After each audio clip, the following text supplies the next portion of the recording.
Oh.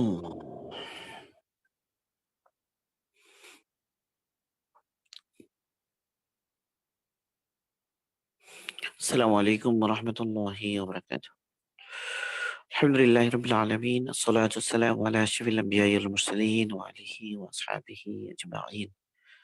أما بعد فأعوذ بالله من الشيطان الرجيم. بسم الله الرحمن الرحيم. قل هو الله أحد الله الصمد لم يلد ولم يولد ولم يكن له كفوا أحد. صدق الله المولى العظيم. আলহামদুলিল্লাহ, আল্লাহ পাকের ইহসান, আল্লাহ পাকের মেহেরবানি, এটি আমাদের আল আকিদাতুল হাসানা, আল আকিদাতুত তাহাবিয়া এর উপর এটি আমাদের 13তম দর্স। তো আমাদের আলোচনা চলছে এখানে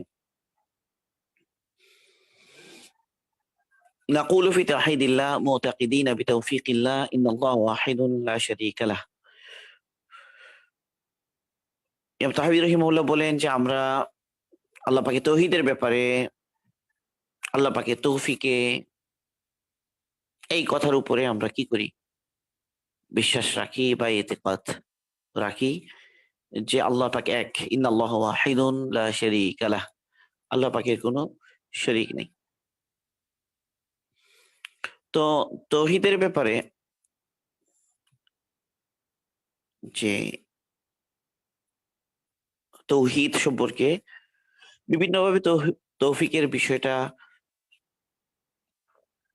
উলামায়ে কেরাম বিভিন্নভাবে এটার আলোচনা করেছেন। যেমন শাহ ওয়ালিউল্লাহ মুহাদ্দিস দেহলভী রাহিমাহুল্লাহ তিনি তাওহীদের জন্য 4টা স্তরের কথা বলেছেন। হুজ্জাতুল্লাহিল বালিগা এর মধ্যে 4 স্তরের কথা বলেছেন।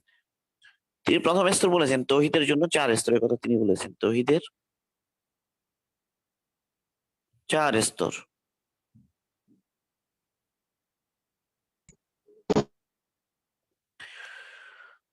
তো তাওহীদের 4 স্তরের মধ্যে তিনি বলেন যে প্রথম স্তর যেটা, সেটা হলো আল্লাহ পাকের অস্তিত্ব যে অবশ্যম্ভাবী, ওয়াজিবুল ওয়াজুদ হওয়া, ওয়াজিবুল ওয়াজুদ।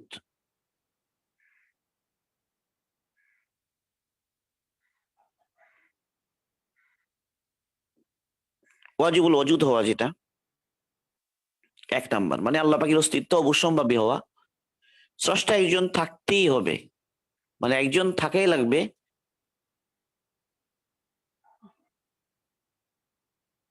অবশ্যম্ভাবী যার অস্তিত্ব, ওয়াজিবুল ওয়াজুদ হওয়া, এটা হলো প্রথম স্তর। 2 নম্বর হলো আল্লাহ পাককে খালেক মনে করা, সমস্ত কিছু স্রষ্টা আল্লাহ পাক, এই কথা মনে করা 2 নম্বর। স্রষ্টা একমাত্র আল্লাহ, এটা হলো দ্বিতীয় স্তর। আল্লাহ পাক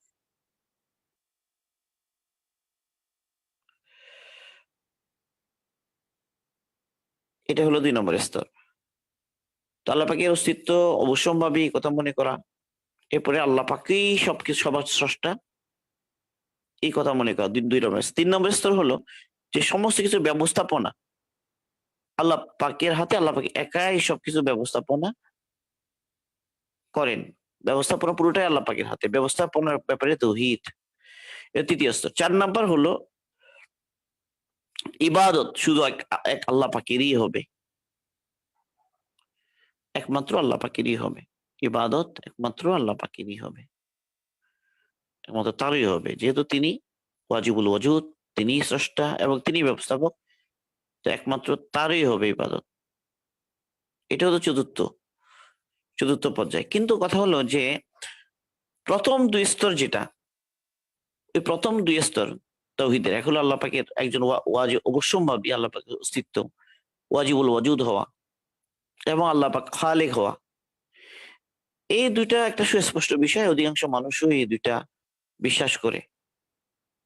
কিন্তু তাওহীদের দুই স্তরের মধ্যে মানুষ সীমা লঙ্ঘন করে, বা যে 2 স্তর না মানার কারণে মানুষ শিরকের মধ্যে নিমজ্জিত হয়, সেটা আল্লাহ পাকের ব্যবস্থাপনার মধ্যে বাস্তব ব্যবস্থাপনা হাকিকি ভাবে আল্লাহ পাক একাই করেন, মানে মুদাব্বিরুল আমর, সবকিছু পরিচালনা আল্লাহ পাক একাই করেন, ব্যবস্থাপনা এখানে আর কেউ শরীক নাই। এটার ক্ষেত্রে 3 নাম্বার। এবং এরপরে যেহেতু ব্যবস্থাপনা সবকিছু পরিচালনা একমাত্র তিনিই করেন, কাজে ইবাদত একমাত্র তারই হবে। এটা হচ্ছে উচ্চ স্তর। এই দুই ক্ষেত্রে মানুষ কি করে? সীমা লঙ্ঘন করে। এই জন্য আসমানি কিতাবগুলোতে তৌহিদের এই দুই স্তর নিয়ে বেশি আলোচনা হয়েছে। শাহ ওলিউল্লাহ মুহাদ্দিস দেহলভী রহিমাহুল্লাহ হুজ্জাতুল্লাহিল বালিগার মধ্যে এভাবে বিষয়গুলো এনেছেন যে প্রথম দুই স্তর, এই দুই স্তরটা সুস্পষ্ট বিষয়, ইজি বিষয়, অধিকাংশই এটা স্বীকার করে। কিন্তু যেই জায়গায় সমস্যা হলো ব্যবস্থাপনা, ৩ নাম্বার হলো ইবাদত একমাত্র তারই হবে এটা। তো এইভাবে ৩ স্তরগুলো বর্ণনা করেন। আসলে ৩ নাম্বারে যে কি করে? শিরিক করে। আল্লাহ পাকের ব্যবস্থাপনার মধ্যে অন্য কাউকে যে শরীক মনে করে, সে আল্লাহ পাকের ইবাদতের মধ্যেও কি করে? শরিক করে। রুবুবিয়্যাহ এবং উলুহিয়ার বিষয়টা যেটা। আবার কিছু আলেমগণ এভাবে ভাগ করেছেন তৌহিদকে যে ৩ ভাগে তারা ভাগ করেন। ৩ ভাগ বলেন তৌহিদের। ১ম ভাগ বলেন যে তৌহিদুর রুবুবিয়্যাহ।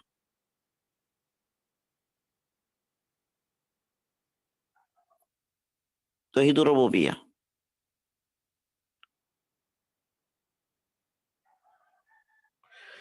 এবার ২ নম্বর বলেন যে তৌহিদুল উলুহিয়্যাহ।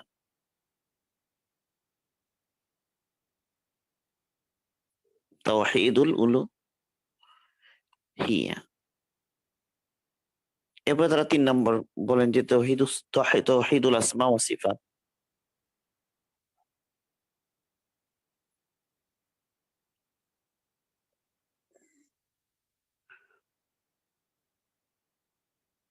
ওয়াস সিফাত। এভাবে তারা ভাগ করেন।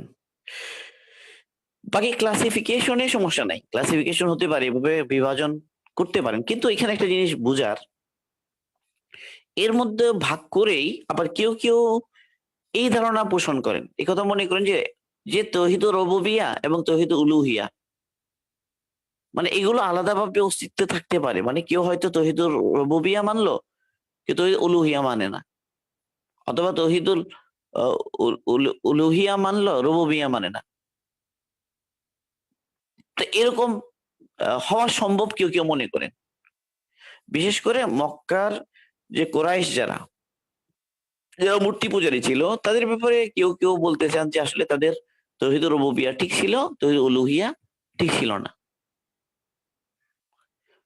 আসলে এই কথাটা কিন্তু সঠিক নয়।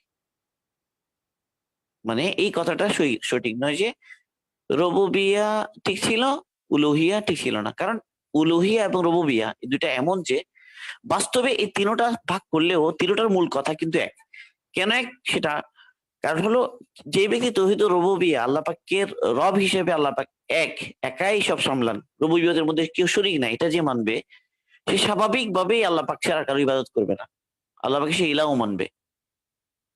এটা অসম্ভব যে একজন আল্লাহ পাককে রব মানে, রুবুবিয়্যাহর ক্ষেত্রে আল্লাহ পাকের তৌহিদকে স্বীকার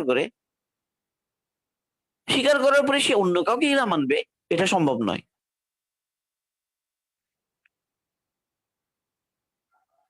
বরং আল্লাহ পাকের ইবাদতের মধ্যে অন্য কাউকে শরীক এই জন্য করে, যেহেতু রুবুবিয়্যাহর ক্ষেত্রেও সে আসলে আল্লাহ পাকের তৌহিদকে স্বীকার করে না। এই কারণেই উলুহিয়ার মধ্যেও সে কি করে? সীমা লঙ্ঘন করে।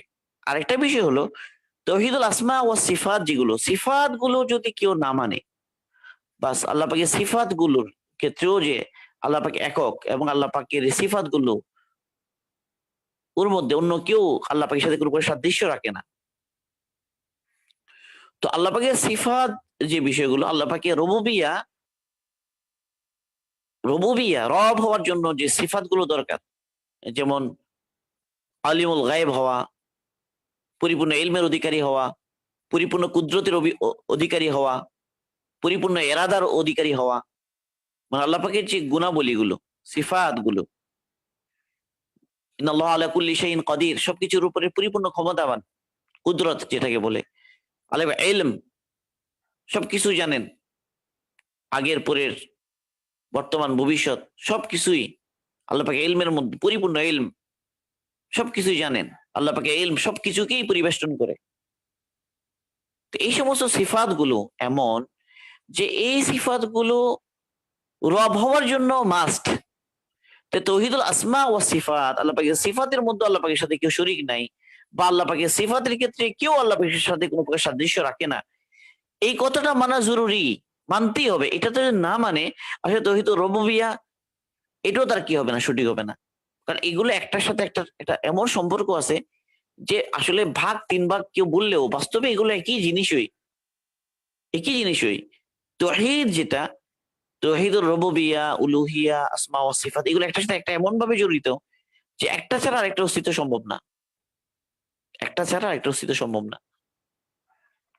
সেপারেটলি এভাবে মানে থাকা যে একজন তৌহিদুর রুবুবিয়্যাহ মানে কিন্তু উলুহিয়া মানে না, এরকম হওয়াটা মুশকিল।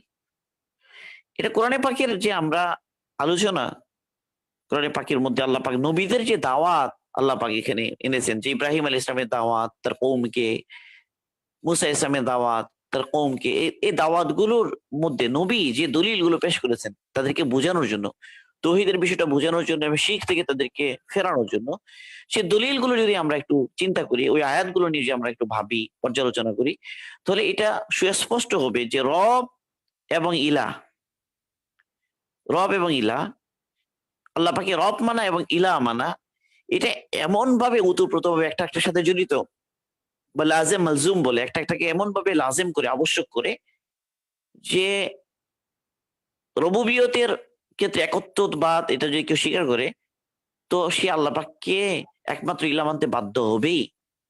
এই দুই জিনিসকে আলাদা করাটা মুশকিল। যেমন আমরা যদি ইব্রাহিম আলাইহিস সালামের দাওয়াত দেখি, কোরআনে পাকে আল্লাহ সুবহানাহু ওয়া তাআলা ইব্রাহিম আলাইহিস সালামের যে দাওয়াত, তিনি যে তার কওমের সাথে আলোচনা করেছেন, তৌহিদের পক্ষে দলিল পেশ করেছেন, সেই বিষয়গুলো যদি আমরা খেয়াল করি, তো এটা খুবই সুস্পষ্ট ভাবে ক্লিয়ার হবে যে তৌহিদুর রুবুবিয়্যাহ এই কথা স্বীকার করা ছাড়া তৌহিদুল উলুহিয়া এটা হতেই পারে না। বরং কেউ যদি আল্লাহ পাকে রব হিসেবে একত্ববাদ স্বীকার করে, তাহলে সে উলুহিয়ার ক্ষেত্রে, ইবাদতের ক্ষেত্রেও যে আল্লাহ পাক একমাত্র ইলাহ, আর কেউ ইবাদতের হকদার নয়, এই কথা সুস্পষ্ট হয়ে যাবে। মানে সেপারেট ভাবে অস্তিত্ব থাকা, রব মানার পরেও, রবের ক্ষেত্রে তৌহিদ স্বীকার করার পরেও ইবাদতের মধ্যে তৌহিদ স্বীকার না করা, বা আলাদা সেপারেট এন্টিটি হিসেবে এটা থাকতে পারা, এটা যে আসলে এটা মহাল, এটা সঠিক না, এই কথাটা ক্লিয়ার হবে। তো আল্লাহ পাকের ইবাদত, ইবাদত করার জন্য যে কারো ইবাদত কেউ করবে, কারো কাছে সে নত হবে, কারো কাছে ছোট হবে, কারো কাছে দোয়া করবে, এটা কখন? যখন তিনি একমাত্র ব্যবস্থাপক এটা যখন সে মানবে, বা তাকে ব্যবস্থাপনায় কেউ যদি শরীক মনে করে, তাহলে তাহলে সে ইবাদত করবে। তো এই জন্য ইব্রাহিম আলাইহিস সালাম তিনি তার কওম যারা কি করতো, যারা মূর্তিদেরকে ইলাহ মনে করতো, মূর্তি পূজা করত, তো তাদের বিপরীতে ইব্রাহিম আলাইহিস সালাম দলিলগুলো পেশ করেছেন। এবং ইব্রাহিম আলাইহিস সালামকে আল্লাহ সুবহানাহু ওয়া তাআলা, যে ইব্রাহিম আলাইহিস সালামকে আল্লাহ পাকের তৌহিদের যে দলিলগুলো সুস্পষ্টভাবে ইব্রাহিম আলাইহিস সালামের সামনে আল্লাহ পাক খুলে দিয়েছিলেন, যেন তিনি একিন ওয়ালা হন, দৃঢ় বিশ্বাসী হন। যেন আল্লাহ পাক বলছে, ওয়াকাযালিকা নুরি ইব্রাহিমা মালাকুত আস-সামাওয়াতি ওয়াল আরদ ওয়া লিয়াকুনা মিনাল মুকিনিন ফালাম্মা জান্না আলাইহি আল-লাইলু রাআ কাওকাবা قال هذا ربي فلما أفل قال لا أحب الآفلين সূরা আমির আয়াত। তো ইব্রাহিম সাহেব এখানে তার যে বয়ান, দলিল দেয়া, দলিলের শুরু যে করছেন তিনি তার কওমের বিরুদ্ধে, কওমকে শিরক থেকে ফেরানোর জন্য, তাদের সামনে তৌহিদের দলিলগুলো, দালাইলগুলো পেশ করার ক্ষেত্রে ইব্রাহিম সাহেব যেভাবে তার কথাটা শুরু করেছেন, সেই কথা যদি আমরা একটু খেয়াল করি, প্রথমে আল্লাহ পাক বলছে যে আমি ইব্রাহিমের সামনে এই আসমান এবং জমিনের যে পুরো ব্যবস্থাপনা, পুরো যে এখানে রাজত্ব, এখানকার সবকিছু আমি এমন ভাবে ইব্রাহিমের সামনে সুস্পষ্ট করেছি যেন ওয়ালিয়াকুনা মিনাল মুকিনিন, ইব্রাহিম হয় ইয়াকিনওয়ালা, ইব্রাহিমের দিলের মধ্যে দৃঢ় বিশ্বাস সৃষ্টি হয়ে যায়। তো এরপর ফালাম্মা জান্না আলাইহি লাইল, যখন রাত হলো, রাআ কাওকাবা, ইব্রাহিম কি দেখলেন? তারকাদেরকে দেখলেন। ক্বালা হাদা রব্বি, ইহা আমার রব। ফালাম্মা আফালা, অতঃপর যখন এরা ডুবে গেল, ক্বালা লা উহিব্বুল আফিলিন, যারা যে জিনিসগুলো ডুবে যায় সেগুলোকে আমি পছন্দ করি না, সেগুলোকে আমি ভালোবাসি না। আসলে এগুলো হচ্ছে ইব্রাহিম ইসলামের ইস্তিদলাল, দলিল, দলিল পেশ করা তার কওমের বিরুদ্ধে, যারা অন্য কিছুকে ইলাহ বানিয়ে নিয়েছে, যারা কাউকাবকে ইলাহ বানিয়ে নিয়েছে, যারা তারকা পূজা করে বা তারকা রাজিকে যারা ইলাহ বানিয়েছে, বা যারা আসনাম বা বিভিন্ন পূজা করে বিভিন্ন মূর্তির, এই সময় দলিল দিয়ে ইব্রাহিম ইসলাম এই কথা বুঝাতে চাচ্ছেন যে তোমরা যে এই সমস্ত কিছুর ইবাদত করছো, তোমরা প্রকৃতপক্ষে তাদেরকে যে তোমরা ইলাহ বানাচ্ছ, তো এরা তো ইলাহ হওয়ার কোন যোগ্যতাই রাখে না। ইব্রাহিম আলী ইসলামের এই সমস্ত দলিল ইস্তিদলালের দ্বারা উদ্দেশ্য হলো যে এই কথা সুস্পষ্ট করে বুঝিয়ে দেয়া যে আসলে ইলাহ হওয়ার জন্য তো কিছু বিশেষ সিফাত লাগবে, কিছু কিছু বিশেষ বৈশিষ্ট্য, এগুলো যদি থাকে কারোর মধ্যে, কেবল সেই ইলাহ হতে পারে। এখন এই সমস্ত তারকারাজি এদের মধ্যে যে ইলাহ হওয়ার যোগ্যতা নেই, বা এই সমস্ত মূর্তিদের মধ্যে যে ইলাহ হওয়ার যোগ্যতা নেই, সে বিষয়গুলো ইব্রাহিম আলাইহিস সালাম তার দলিল আদিল্লার মধ্য দিয়ে উনি কি করেছেন, তুলে ধরেছেন। মানে কারণ এই যে লোকগুলো, তারা যে তারকাদেরকে ইলা মনে করে বা এগুলো পূজা করে, মূর্তিদেরকে ইলা মনে করে পূজা করে, তো কেন মনে করে? আসলে সেগুলো রব মনে করে বলেই তো, মুদাব্বির মনে করে বলেই তো কি করে, এদের ইবাদত করে। ইব্রাহিম ইসলাম দেখাতে চাইলেন যে জিনিস ডুবে যায়, জিনিসের মধ্যে পরিবর্তন আসে, যে জিনিস না তার নড়াচড়ার মাধ্যমে কিছু কিছু জিনিস কিছু ক্ষেত্রে কি হয়ে যায়, গায়েব হয়ে যায়, তো সেটা তো কি হতে পারে না, ইলা হতে পারে না, রব হতে পারে না। فلما رأى القمر بازغا قال هذا ربي فلما أفل قال لئن لم يهدني ربي لأكون لأكونن من القوم الضالين فلما رأى الشمس بازغة قال هذا ربي هذا أكبر فلما أفلت قال يا قوم إني بريء مما تشركون। ইব্রাহিম আলাইহিস সালাম যখন চাঁদ দেখলেন, চাঁদ উঠলো, তো তিনি বলেন হ্যাঁ আমার রব। অথবা যখন চাঁদ ডুবে গেল তিনি বললেন আমার রব যদি আমাকে হেদায়েত না দেন তাহলে আমি গোমরা কওমের অন্তর্ভুক্ত হয়ে যাব। এবার যখন সূর্য উঠলো, সূর্যকে দেখলেন, তিনি বললেন হ্যাঁ এটা আমার রব, এটা সবচেয়ে বড়। যখন সূর্য ডুবে গেল তখন বললে হে আমার কওম, তোমরা যে সমস্ত জিনিসের জিনিসের কি সাথে আল্লাহ পাকের সাথে শরীক করো, যে জিনিসগুলো তোমার যে শিরকে নিমজ্জিত আছো তোমরা, এগুলো থেকে আমি মুক্ত, মানে আমি তোমাদের সাথে শিরিকের মধ্যে নাই।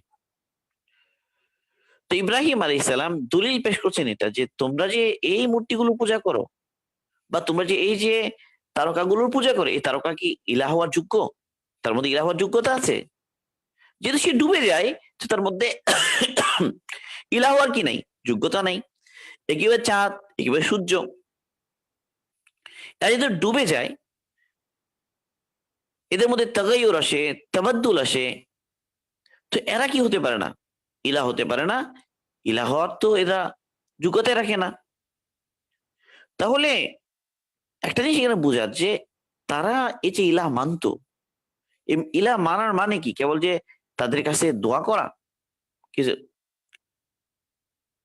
তারা ইবাদত করছে অথচ তারা ইবাদতের যোগ্য না, এটা যদি তারা বুঝে যে ইবাদত পাওয়ার জন্য যেগুলো গুণাবলী থাকা দরকার, সেই গুণাবলী এই সমস্ত মূর্তির নাই, এই সমস্ত তারকারাজির নাই, তো তারা ইবাদত করতে যাওয়ার অর্থ কি? যে ইবাদত করার অর্থ হলো তারা ইবাদত হকদার মনে করতো, এগুলোকে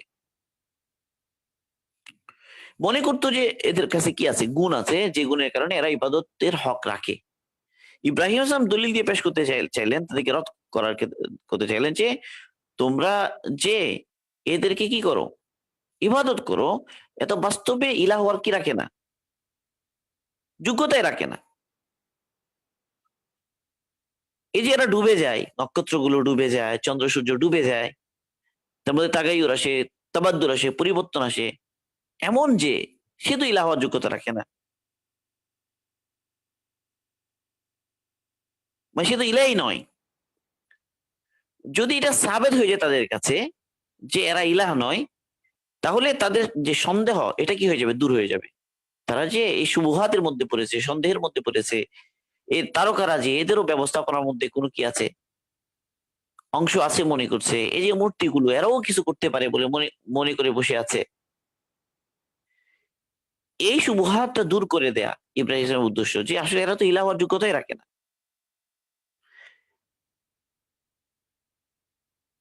তাহলে এর অর্থ, কথা হলো যে কেবল যে তারা ওই মূর্তিগুলোকে কেবল একটু ডাকে, একটু দোয়া করে মূর্তির কাছে, ব্যাপারটা এতটুকু নয় আসলে।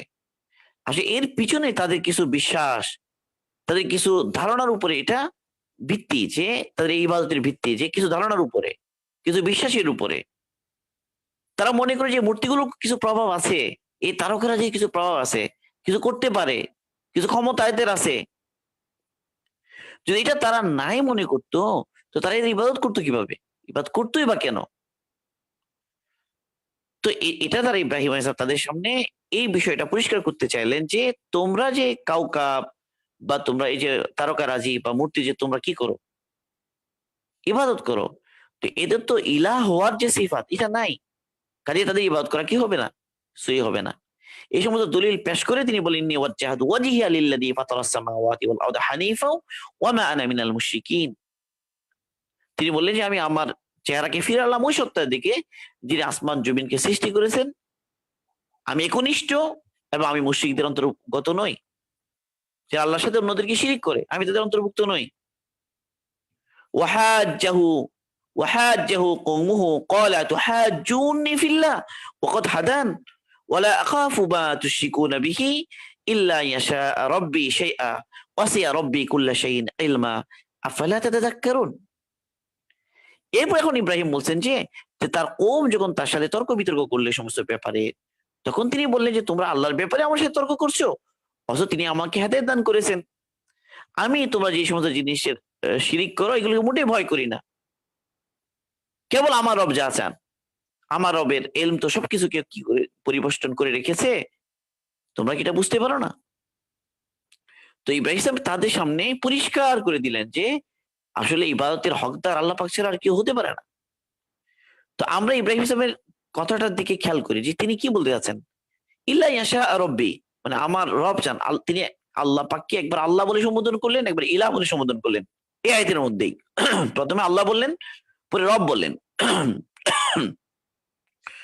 আতুহাজ্জুনি ফিল্লাহ ওয়াকাদ হাদান ওয়ালা আখাফু মা তুশরিকুনা বিহি ইল্লা ইয়াশা রাব্বি শাইআ ওয়াসি'a রাব্বি কুল্লা শাইইন ইলমা আফালা তাতাযাক্কারুন। প্রথমে আল্লাহ শব্দটা বললেন, এরপর আবার রব বললেন। আল্লাহ পাককে রব বলে কি করলেন, সম্বোধন করলেন, রুবুবিয়তের নিসবত আল্লাহ পাকের দিকে করলেন। তো এই আয়াতের মধ্যে একবার আল্লাহ আসলো, একবার রব আসলো, মানে ইব্রাহিম ইসলাম তার কথার ভিতর দিয়ে বুঝাতে যাচ্ছেন যে আল্লাহ যিনি তিনি রব, যিনি রব তিনি আল্লাহ, রব যিনি হবেন তিনি ইলাহ হবেন, যিনি ইলাহ হবেন তিনি রব হবেন। যে রব হওয়ার যোগ্যতা রাখে না সে ইলাহ হওয়ার যোগ্যতা রাখে না, যে ইলাহ হওয়ার যোগ্যতা রাখে না সে রব হওয়ার যোগ্যতা রাখে না। এই বিষয়টা ইব্রাহিম আলাইহিস সালাম তার দলিল আদিল্লার ভিতরে পেশ করলেন, যে তোমরা কি আল্লাহ পাকের ব্যাপারে আমার সাথে তর্ক করছো, অথচ তিনি আমাকে হেদায়েত দান করেছেন এবং আমার রব যা আছে তাই হয়, আমার রবের ইলম সবকিছুকে বেষ্টন করে আছে। রব শব্দটা তিনি বলছেন। একইভাবে মূর্তিগুলোর ব্যাপারেও, মূর্তি যে তারা পূজা করতো, তার পিতার সাথে ইব্রাহিম ইসলামের যে বহস আলোচনা, পিতাকে যে তিনি দাওয়াত দিয়েছেন, সেখানে এই কথাগুলো আছে, কি বিষয়টা আছে।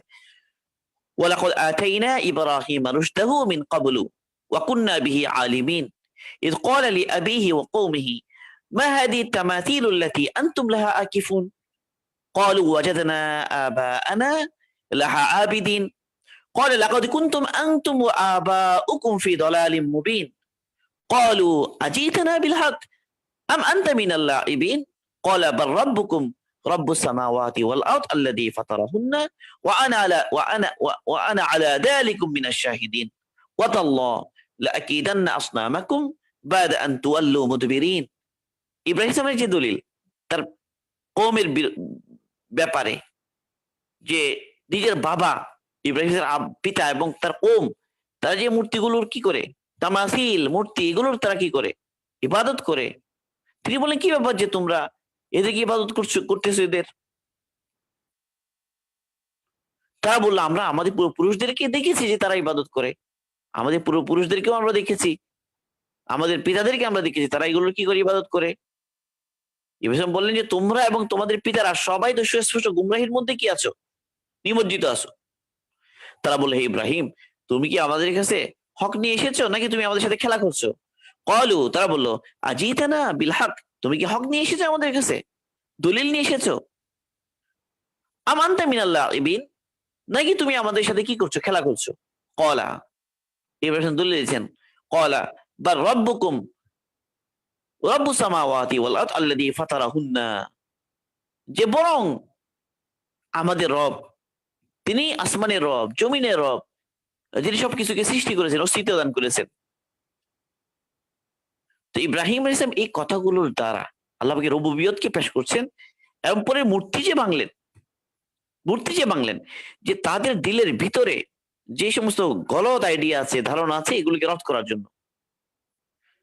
তারা সেগুলো ইবাদত করত, তারা মনে করতো যে সেগুলো তাদেরকে আল্লাহ পাকের নিকটে নিয়ে যাবে, এবং ওই সমস্ত মূর্তিগুলো, ওই সমস্ত যেগুলো তারা পূজা করে, ইবাদত করে, তারা আল্লাহ পাকের কাছে তাদেরকে নিকটতম করে দেবে। তাদেরও কিছু অংশ আছে আল্লাহ পাকের ব্যবস্থাপনার মধ্যে, তারা কিছু কিছু কি রাখে, কিছু প্রভাব রাখে, এরকম যে তাদের বিশ্বাস এবং এতে কাজ, এইগুলোর কারণেই তারা কি করত, ওইগুলো পূজা করতো। ইব্রাহিম আলাইহিস সালাম বললেন, রব্বুকুম রব্বুস সামাওয়াতি ওয়াল আরদি আল্লাযী ফাতারাহুন্না, মানে এই সমস্ত তামাসিল, এই সমস্ত মূর্তি, এরা তো রব হতে পারে না। তো ইব্রাহিম সালাম এখানে যে কথা বলছেন, বাল বলছেন, বাল, বাল মানে বরং, বাল বাল রব্বুকুম রব্বুস সামাওয়াতি ওয়াল আরদি আল্লাযী ফাতারাহুন্না। তো বাল শব্দটা আসে সাধারণত এই কথা বোঝানোর জন্য যে তোমরা যে সমস্ত মূর্তিগুলোকে রব মনে করছো, সেগুলো তো রব না, রব তো আল্লাহ, যে আসমান জমিনের রব। তাহলে তাদেরকে রদ করা, লাইসা রব্বুকুম হুয়া হাদিত তামাসিল বা রব্বুকুম হুয়া আল্লাহ। তিনি তার কথা দ্বারা বাল এই শব্দটা বোঝা যাচ্ছে, তিনি বলতে চাচ্ছেন যে তোমরা যেগুলোকে ইবাদত করে, এরা রব তো রব নয়, রব তো আল্লাহ পাক। মানে এই যে রব এবং ইলা, তোমরা তাদেরকে রব মানো বলেই তাদের ইবাদত করো, অথচ তারা তো রবই নয়, রব তো আল্লাহ পাক। তো কিভাবে ইব্রাহিম বলছেন যে ইন্না রাব্বাস সামাওয়াত আল্লাযী ইউদাব্বিরুহা হুয়াল্লাযী খলাকাহা, মানে রুবুবিয়তের বিষয়টা ইব্রাহিম আলাইহিস সালাম আল্লাহ পাকের জন্য সাবিত করছেন এবং আল্লাহ পাকের দিকে রুবুবিয়তকে নিসবত করছেন, যে আল্লাহ পাকই রব। মানে রব বলতে কেবল স্রষ্টা নন, কেবল সৃষ্টি করা এতটুকু না, রবুবিয়ত, রব বললেই তিনি পরিপূর্ণ, এখানে পুরো ব্যবস্থাপনা তার হাতে, পুরো পরিচালনা তার হাতে, পুরো নিয়ন্ত্রণ তার হাতে, কেউ এর মধ্যে শরীক নাই। এভাবে যে আল্লাহ পাকে রব মানে, সে কখনো আবার মূর্তি পূজা করতে পারে না, সে অন্য কিছুকে গায়রুল ইবাদত করতে পারে না, অন্য কিছুকে ইলাহ বানাতে পারে না। মানে তৌহিদুর রুবুবিয়্যাহ এটা ঠিক থাকার পরে এক ব্যক্তির তৌহিদুল উলুহিয়্যাহ ঠিক থাকবে না, এটা হতে পারে না। রুবুবিয়্যাতের মধ্যে সে অটল মজবুত, এরপরে আবার সে উলুহিয়ার মধ্যে গিয়ে, ইবাদতের ক্ষেত্রে গিয়ে অন্য কারো ইবাদত করবে, এটা সম্ভব নয়। ইবাদত করে এই জন্য যে রুবুবিয়তের মধ্যে তারা শরীকের কথা মনে করে বলে। তো এই জন্য ইব্রাহিম আলাইহিস সালাম যে তারা যে কি করে অনেক রব মানে, আল্লাহ পাকের রুবুবিয়তের মধ্যে আরো অনেককেই শরীক করে, তো এটাকে তিনি রদ করছেন। এবং পরে তিনি কি করলেন, মূর্তিও ভাঙলেন, বুঝিয়ে দেওয়ার জন্য যে এরা, এদের মধ্যে কোনো ক্ষমতাই নাই, রব হওয়ার যোগ্যতাই নাই, ইলাহ হওয়ার যোগ্যতাই নাই। তো এই জন্য দাওয়াত দিতে গিয়ে ইব্রাহিম আলাইহিস সালাম রুবুবিয়তের বিষয়টা তুলে আনলেন। তারা যদি এমন হতো মূর্তি পূজারীরা, এরা রুবুবিয়ত ঠিক আছে, তাই রুবুবিয়তকে ওদের সামনে আবার স্পষ্ট করার দরকার হলো কেন? কেন বলতে হলো যে আল্লাযী ফাতারাহুন্না, রব্বুস সামাওয়াতি ওয়াল আরদি আল্লাযী ফাতারাহুন্না, আসমান জমিনের যিনি রব, যিনি সবকিছুকে অস্তিত্ব দান করেছেন, সবকিছু পরিচালনা করেন, তিনিই তো একমাত্র ইবাদতের যোগ্য হবেন। এই দলিলগুলো কেন দিচ্ছেন? যদি রুবুবিয়ত যদি ঠিক থাকে, তো বোঝা গেল যে আসলে রুবুবিয়ত ঠিক থাকে না মূর্তি পূজকদের।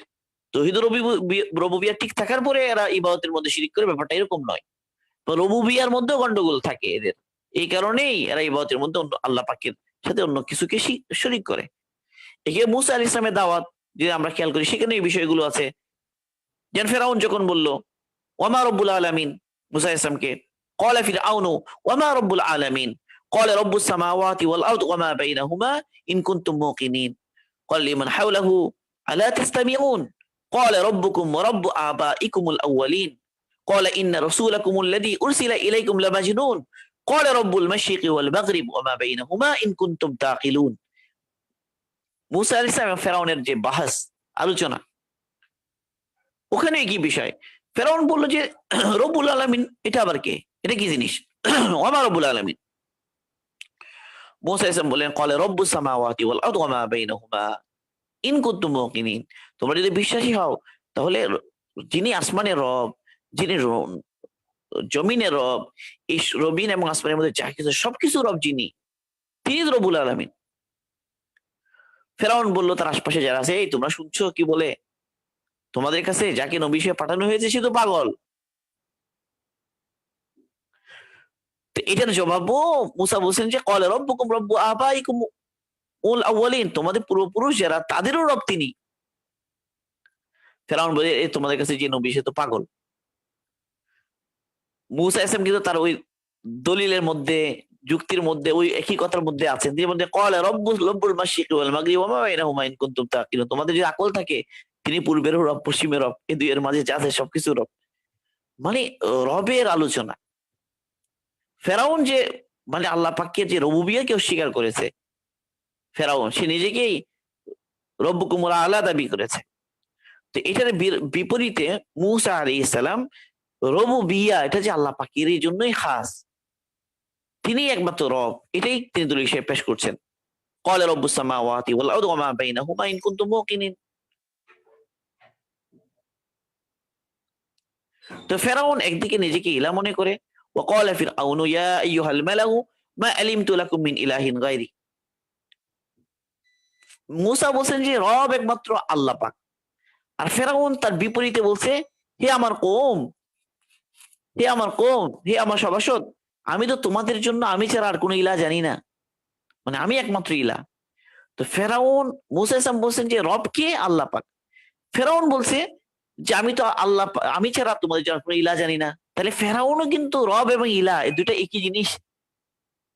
সে বুঝে যে সবকিছুর ব্যবস্থাপনা পরিচালনা যে করে সে ইলাহ হতে পারে। তো আমি ছাড়া তোমাদের জন্য আর কোনো ইলাহ নাই মানে কি? আমি ছাড়া আর কোনো রব নাই। এটাও ফেরাউনের দাবি। তো এখানেও মূসা আলাইহিস সালাম পেশ করছেন আল্লাহ পাকের রুবুবিয়্যাহ। তিনি আসমানের রব, তিনি জমিনের রব, তিনি পূর্বের রব, তিনি পশ্চিমের রব, তিনি এত দূরে যা কিছু সবকিছু রব। এর বিপরীতে ফেরাউন বলছে তার কওমকে, হে আমার কওম, আমি তো তোমাদের জন্য আমি ছাড়া আর কোনো ইলাহর কথা জানি না, মানে আমি ছাড়া আর কোনো ইলাহ নাই। তো বোঝা যাচ্ছে যে রব এবং ইলাহ এটা এমন বিষয় যে ফেরাউন বলছে যে আমি ছাড়া আর কোনো ইলাহ তো আমি জানি না, তার মানে আমি ছাড়া আর কোনো রবও নাই। এই জন্য কোথাও সে বলে যে আনা রব্বুকুমুল আলা, কোথাও সে বলে যে মা আলিমতু লাকুম মিন ইলাহিন গায়রি, তোমাদের জন্য আমি ছাড়া আর কোনো ইলাহর কথা আমি জানি না। তো রুবুবিয়্যাহ এবং উলুহিয়্যাহ এই দুই জিনিসটা একটা একটাকে আবশ্যক করে, মানে দুইটাকে আলাদাভাবে থাকা, পার্থক্য করাটা কঠিন এবং জায়েজই নাই এই কথা বলা যে মুশরিকিনা মক্কা এদের তাওহীদ রুবুবিয়্যাহ ঠিক ছিল আর উলুহিয়্যাহ ঠিক ছিল না, এই ধরনের কথা বলাটাকে সহি হবে না। কারণ রব বলতে কেবল স্রষ্টাকে বোঝায় না, স্রষ্টা, পালনকর্তা, মালিকানা, সবকিছু পরিচালনা, পুরো ব্যবস্থাপনা যার হাতে, এই ব্যবস্থাপনার মধ্যে মৌলিকভাবে একদম আল্লাহ পাক একাই সবকিছু করেন এখানে হাকিকাতান, বাস্তবে।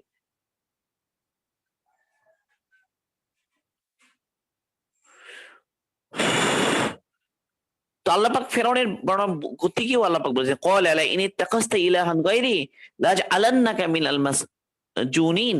ফেরাউন বলছে যে তোমরা যদি আমাকে বাদ দিয়ে অন্য কাউকে ইলাহ বানাও তাহলে আমি তোমাদেরকে কি করব? বন্দী করব তোমাদের। তো ফেরাউন এই সমস্ত কিছুর মাধ্যমে রুবুবিয়্যাহর নিসবত নিজের দিকে করছে। তো ফেরাউন সে এই কথা দাবি করছে বা এই কথা বিশ্বাস করছে সে সে রবও সে ইলাহ। কেবল ইলাহ গ্রহণ করা না করার মধ্যে না। তো তোমরা যে আমি ছাড়া অন্য কেউ ইলাহ হিসেবে গ্রহণ করো, তো ইলাহটা তো গ্রহণ করার জিনিস না। গ্রহণ করুক না করুক ইলাহ তো আল্লাহ এবং রব তো আল্লাহ। কেবল তাকে ইলাহ হিসেবে গ্রহণ করলেই ফেরাউনকে সে ইলাহ হয়ে যাবে, ব্যাপারটা তো এরকম নয়। তো মোট কথা যে সর্বক্ষেত্রে রুবুবিয়া এবং উলুহিয়া, এই যে ফেরাউনের যে জাদুকরেরা এরা যখন পরে ঈমান আনলো ও মূসা ইসলামের সাথে ওই ঘটনার পরে, তো এরা সবাই সিজদায় পড়ে গেল। তারা বলে ক্বালু আমান্না বিরাব্বিল আলামিন রব্বি মূসা ওয়া হারুন, আমরা রব্বুল আলামিনের উপর ঈমান আনলাম, আমরা মূসা এবং হারুনের রবের উপর ঈমান আনলাম। তারাও কিন্তু রব বলছে কথাটা, রব, রব্বি মূসা ওয়া হারুন। ফেরাউন বলে কি ব্যাপার, তোমরা কি, আমি তোমাদেরকে অনুমতি দেওয়ার আগেই কি করলা, ঈমান নিয়ে এলা, তোমাদেরকে এই শাস্তি দিব ওই শাস্তি দিব। তো এসব কিছু সর্বক্ষেত্রে বোঝা যাচ্ছে কি, মানে রুবুবিয়া এবং উলুহিয়া এই দুইটাকে আলাদা করা মুশকিল। যাকে রব মানা হবে তিনি ইলাহ হবেন।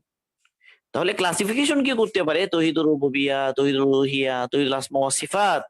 হ্যাঁ, কেউ না হয় এটা জাস্ট ধারণা স্পষ্ট করে যেভাবে ভাগ করলো, কিন্তু ভাগ করলেও যে সেপারেট এন্টিটি হিসেবে থাকতে পারা মনে করাটা গলত। যে রুবুবিয়া ঠিক ছিল, উলুহিয়া ঠিক নাই, তৌহিদুল রুবুবিয়া ঠিক ছিল ওদের, উলুহিয়া ঠিক নাই, এরকম বলাটা সহি না। বরং যখনই ইবাদতের মধ্যে শরিক করে অন্য কাউকে, নিশ্চিত হয়ে যায় সে রুবুবিয়তের মধ্যেও শরিক করে। তো আল্লাহ সুবহানাহু ওয়া তাআলা এই বিষয়টা আমাদেরকে পরিষ্কারভাবে বোঝার তৌফিক দান করুন। রুবুবিয়া এবং উলুহিয়া, যে রব একমাত্র আল্লাহ পাক, ইলা একমাত্র আল্লাহ পাক। এই জন্য কবরের মধ্যে যখন সওয়াল জবাব হবে, সেখানে রুবুবিয়তের প্রশ্ন হবে, মান রব্বুকা, এবং মুর্দাও বলবে রব্বি আল্লাহ, এবং এটাই তার নাজাতের জন্য কাফি হয়ে যাবে। সে আল্লাহ পাককে রব স্বীকার করবে ওখানে গিয়ে, এটাই তার নাজাতের জন্য কি হয়ে যাবে, যথেষ্ট হয়ে যাবে।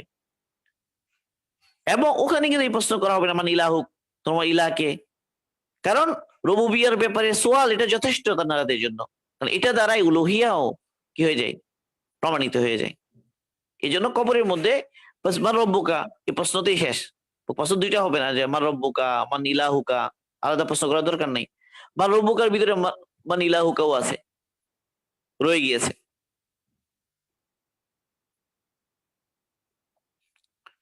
আপাতত এই রব এবং ইলা এই দুই বিষয়টাকে সুস্পষ্ট হওয়া দরকার, যে যখন ওই মানুষ আল্লাহ পাকে রব মানবে, রবুবিয়াতের ক্ষেত্রে আল্লাহ পাকে তৌহিদকে স্বীকার করে নেবে, তার পক্ষে ইবাদতের ক্ষেত্রে অন্য কাউকে শরীক করা কখনো সম্ভব হবে না। যদি করে কেউ ইবাদতের মধ্যে আল্লাহ পাকের ছাড়া আর কারো ইবাদত করে বা ইবাদতের মধ্যে অন্য কাউকে শরীক করে, তাহলে এটা প্রমাণিত হবে যে তার রুবুবিয়ও ঠিক নাই, তৌহিদ রুবুবিয়ও তার ঠিক নাই, কারণ এটা একটা আরেকটাকে লাজেম করে।